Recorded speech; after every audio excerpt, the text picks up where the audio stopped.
Ashes of the Dam is inspired by what most people consider as one of the worst maps of all time, Transit. Treyarch now has a chance to revisit that same concept and see if they can finally get it right. From the second you spawn in Transit, you see a major flaw in the game design and the way that parts are collected. You cannot carry more than one part at a time. For a map as big as Transit, this decision makes no sense at all, especially considering how many parts there are in total. In Ashes of the Damned, however, this issue is non-existent and hasn't been a problem since Maw of the Dead. After gathering all the parts for the turbine, the map quickly introduces you to the bus. The bus is quite interesting because on one hand, the fact that it drives by itself and you have no control over it can be frustrating. However, making the choice to stay where you are at or get on the bus adds tension and strategy, and fighting for your life inside the bus while zombies slowly break through the barriers is an immersive and exciting experience. You are also able to upgrade the bus to make it more useful, allowing you to get on top of the roof and kill zombies within its path. Ashes of the Dam swaps the bus for a pickup truck called Old Tessie, changing the way players navigate the map. You can control the vehicle this time and go wherever you want, which does take away some of that unique experience you get from being inside the bus in Transit, but removes many of the frustrations people had. Old Tessie can also be upgraded with better options in the bus. Part of why getting these upgrades are useful is to help traverse the fog. In Transit, going through the fog without the bus is quite miserable. You are constantly attacked by denizens, there is lava everywhere, and the fog makes it nearly impossible to see. Going from one POI to the next on foot is not an enjoyable experience, and the bus tends to be very unreliable, which is one of the main reasons as to why Transit is so hated by the community. The fog in Ashes also has its problems, but in a different way. There is little reason to go inside the fog. Zombies and Ravagers don't give any points, and there's almost nothing to explore. Some rewards like salvage or weapons can be found inside the fog. In contrast, Transit has many secrets and hidden areas across the map, which Ashes of the Damned mostly lacks, such as the cabin which has the Bowie knife and the Nocturne Totem bunker. Both maps have a way to get across the map without running or using a vehicle, but to use this mechanic, the power has to be turned on for both of them. In Transit, you have to go to the power station and build a power switch to turn it on. Turning on the power or using a turbine makes certain lampposts glow green. Letting a denizen jump on your head and running under a glowing green lamppost opens a portal to teleport to a random location, but it often doesn't take you where you want to go, making it annoying to use. Ashes does this way better, so you must shoot off the spores of each generator before activating the power. Then when you turn it on, each POI will have a launch pad that gives you the option to teleport you to 2 different locations, making map traversal much easier and faster.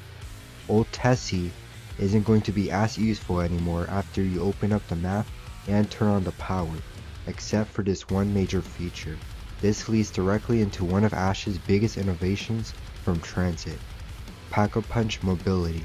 You can now upgrade the truck to carry the Pack-a-Punch machine.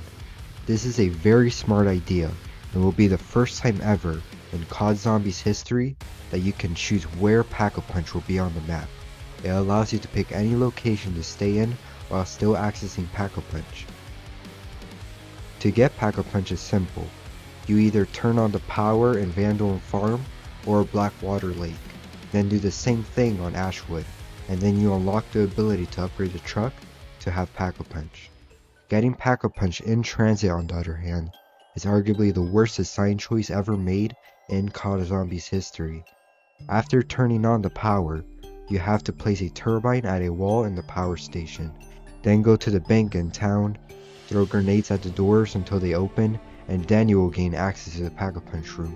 It doesn't sound too bad, but if a zombie destroys that turbine, which happens more often than you think, you are going to have to return all the way to Bus Depot for a new turbine and repeat the entire process again. The Pack-a-Punch room itself is also very close quarters and claustrophobic, making it nearly impossible to access in the middle of a round. Transit, the wonder weapon is known as the jet gun, and it is another thing that is poorly designed. The jet gun parts are scattered all across the map, some of them even being inside the fog. Once you finally finish building it, you learn that there is an overheat mechanic, but the thing is that it can destroy the entire wonder weapon itself, forcing you to rebuild the jet gun from scratch. On top of that, it can't even be obtained from the mystery box, like most wonder weapons. While it technically has unlimited ammo and infinite damage, it's just not fun to use whatsoever. Ashes has a far better wonder weapon, the Necrofluid Gauntlet, which fires dark liquid spikes that can be recalled to pierce zombies again. The quest to obtain it is a lot less frustrating than getting the jet gun, and is inside the mystery box as well. Max ammo rounds and ammo boxes in Ashes makes running out of ammo rarely happen, unlike in Transit, so the jet gun having infinite ammo is not even that big of a deal anyways. Side content also plays a bigger role in Ashes. You can pick up a fumigator to spray spore plants, attracting zombies that you must protect. The longer it survives, the better the loot, and using the toxic growth field upgrade improves rewards, sometimes even dropping pack-a-punch crystals as well. You can also have an AI companion on Ashes, known as Klaus. By going to the Janus Plaza spawn area after round 8, you can face a mini-boss version of Uber Klaus. Defeating him gives you a stabilizer chip, which frees Klaus from his jail cell in Ashwood. He can fight zombies, throw grenades, and follow your commands. Transit also has some side content as well, like buildables such as the electric trap, but they feel less impactful, with the turbine and shield probably being the most useful. Now, when it comes to the atmosphere, I personally prefer Transit over Ashes. Transit has a creepy, eerie feeling. Everything is broken and damaged around you, giving you a sense of hopelessness and isolation, with the fog enhancing this even further. Ashes also has a strong atmosphere with its dark ether setting, but it feels a lot less immersive. Parts of the dark ether also have already appeared in previous maps such as Liberty Falls and The Machine. There are also many callbacks to older games such as Ascension returning and the mystery box being from Origins. While Ashes is its own map, there just isn't enough innovation unlike Transit, which took risks and aimed for a unique experience.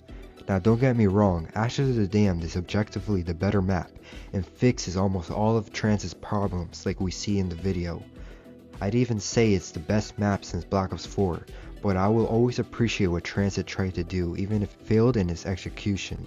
And I hope that Treyarch takes more risks in the future to deliver something new and groundbreaking, just like what Transit attempted. Keep talking with me. See if I don't crash this bus and kill you all. Hey, asshole, I'm telling you to stop or I'm driving you off a cliff. Your privileges have been fucking revoked.